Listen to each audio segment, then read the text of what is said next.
8వ అధ్యాయము 12వ వచనం చదవండి ఒకసారి. యెహోవా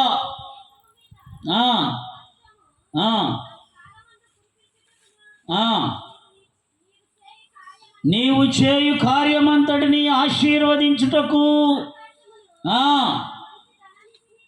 తెరుసును.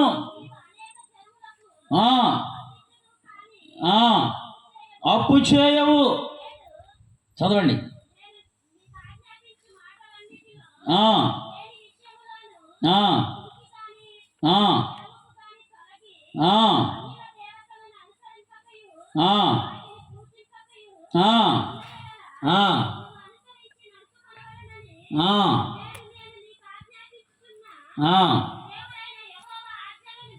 చాలండి.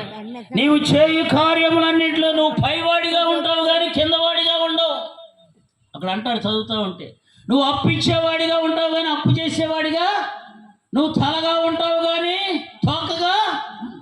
నేను నీకు ఆజ్ఞాపించే ఆజ్ఞలన్నిటినీ అనుసరించి నడుచుకోవాలి. ఇక్కడ అంటాడు, నీవు అనేకులకు అప్పిచ్చేదవు. ఏమండి, ఎంతమంది ఇలా చేస్తున్నారు? దేవుడు అనుసరించే ఆజ్ఞలను అనుసరిస్తున్నాం మనం. ఏమండి, రోజుకు కనీసం 30 నిమిషాలైనా నడవాలి, డాక్టర్ గారు చెప్పేది, అవునా కదా? రోజుకు కనీసం 6 గంటలైనా నిద్రపోవాలి. రోజుకు ఇన్ని గ్లాసుల నీళ్లు డాక్టర్ గారు